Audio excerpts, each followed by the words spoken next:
बावजूद बिहार में वो विकास की योजनाएं धरातल पर नहीं उतर पाई। उसके सबसे बड़े जिम्मेदार अगर कोई है तो वो मुख्यमंत्री नीतीश कुमार जी है। इसीलिए साथी, इसीलिए अंत में यह आग्रह करना है कि ऐसे नेताओं को चुनकर बिहार की विधानसभा में भेजिए जो हमारे प्रधानमंत्री आदरणीय नरेंद्र मोदी जी की सोच को मजबूत करने का काम करे, जो मेरे नेता स्वर्गीय रामविलास पासवान जी के अधूरे सपनों को पूरा करने का काम करे। और इसीलिए यह आग्रह करता हूं कि हमारी बहन कुसुम देवी जी, जिनका पता है ना उसमें ईवीएम पे कौन से नंबर पर है, सबको पता है, सब लोग दिखाइए तो, सबको पता है 2 नंबर। हाँ, ये निशान किस चीज का निशान होता है?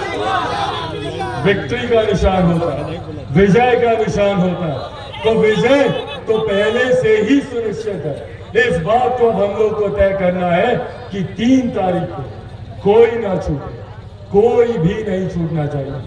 चाचा चाची, दादा दादी, नाना नानी, भाई बंधु, यार, रिश्तेदार, सबको लेकर जाना है मतदान बूथ पर। वहां पर लेकर जाकर 2 नंबर पर बटन दबाएंगे ना। युवाओं को अकेले नहीं जाना है, अपने साथ 10-10 लोगों को लेकर जाना है। लेकर जाएंगे, चाची जाइएगा ना, आप उठाकर बताइए, सब लोग जाइएगा ना, सब लोग जाइएगा। तो 3 तारीख को 2 नंबर पर, और छाप कौन सा होगा? कमल का फूल।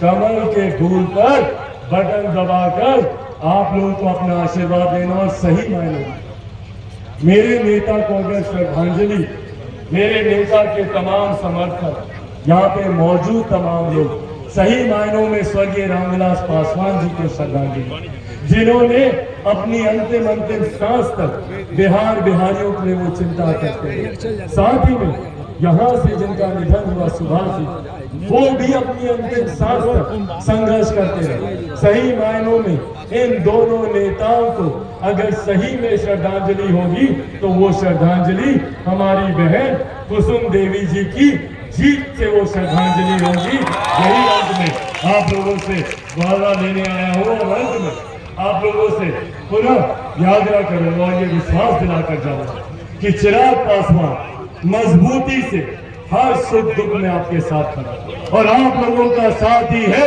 जिसने चिराग पासवान को तमाम विपरीत परिस्थितियों के बाद भी जीवित रखा, कि विधानसभा में भेजे, जो सही मायनों में हमारे लिए लड़ाई लड़े, जो सही मायनों में हमारे हक अधिकार की बातों को विधानसभा में उठाने का काम करे। और कहीं गलती से मौजूदा सरकार के प्रत्याशी चुनाव अगर जीतते हैं तो वही जंगल राज की बात होगी, वही लाठियां चलेंगी, वही अपहरण, डकैती, लूटमार, बलात्कार, हत्याओं का सिलसिला जारी होगा जो मुख्यमंत्री नीतीश कुमार जी के शासन में होता है। आज जो बिहार में सरकार चल रही है, विकास की ये लोग बातें करते हैं, भैया बताइए ना, पिछले 32 साल से बिहार की जनता ने इन लोगों पर नहीं तो और किस पर विश्वास किया? 90 के दशक से लेकर आज तक बिहार में इन्हीं लोगों की सरकार रही है।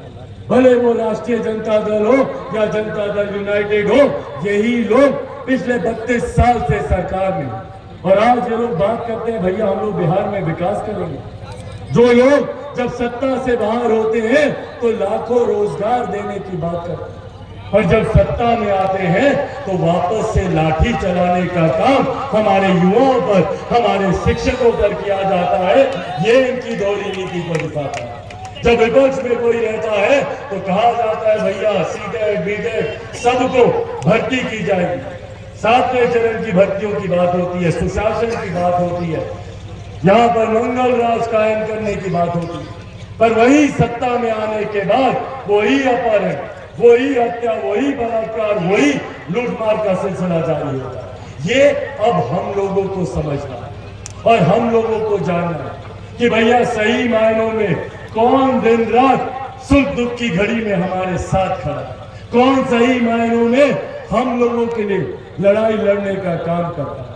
और आज साथियों, विशेष तौर पर यह आग्रह मैं अपने उन साथियों से करूंगा जिन्होंने हमेशा मेरे नेता, मेरे पिता आदरणीय रामविलास पासवान जी का साथ देने का काम किया, जो मजबूती से हर परिस्थिति में मेरे नेता के साथ खड़े रहे। मैं उन लोगों से भी अंत में यह आग्रह करूंगा, मेरे नेता को गए आज लगभग 2 साल हो गए। इन 2 सालों में मैंने हर संभव वो प्रयास किया, भले मुझे सड़क पे रह के संघर्ष करना हो, मैं कभी ना घबराया ना विचलित हुआ। मैंने हर संभव प्रयास किया कि कैसे मैं अपने नेता के सपने को पूरा करूं। विकसित राज्य बनाना मेरे नेता का सपना था। उन्होंने 50 साल से ज्यादा, 5 दशक से ज्यादा सक्रिय राजनीति में उन्होंने दिए ताकि हमारे प्रदेश के लोग आगे बढ़ सकें। और मैं गर्व के साथ कहता हूं कि इन 50 सालों में मेरे नेता पर कोई 1 रुपया तो क्या 1 पैसे तक का आरोप नहीं लगा सकता। इस बात का डर मुझे, उन्हीं का आंसू है, उन्हीं का खून है मेरी रगों में। और ये वादा आप लोगों से करके जाता हूं कि जब तक बिहार को एक विकसित राज्य नहीं बना दूंगा, तब तक मैं भी चैन की सांस नहीं लूंगा। ये वादा आज आप लोगों से करता हूं। पर बिहार में विकास की बात अगर कोई एक नेता करते हैं तो वो हमारे प्रधानमंत्री आदरणीय नरेंद्र मोदी जी।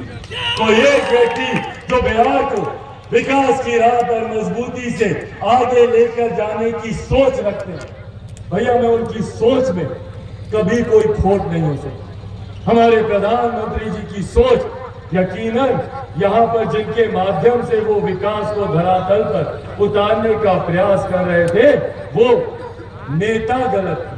मुख्यमंत्री जी के माध्यम से प्रधानमंत्री जी ने कई बार सोचा कि भैया डबल इंजन की सरकार है, जो प्रधानमंत्री जी केंद्र में चाहते हैं उसको वो धरातल पर उतार पाएंगे। पर हकीकत अगर ये वीडियो पसंद आई और वह बिहार के राजनीति और बिहारियत से सरोकार रखेनी तो सब्सक्राइब बटन दबा के चैनल के सब्सक्राइब कर ली। ओजे एगो घंटी बा, ओकरा बटन दबा देला से कुल सटीक और मारक खबर रुआ मुफ्त में मिल जाई। अगर रुआ पत्रकारिता के हमनी के नया प्रयोग में सहयोग कर चाहतानी तो ज्वाइन बटन दबा दी। पेटीएम नंबर नोट कर ली 9386816700। धन्यवाद।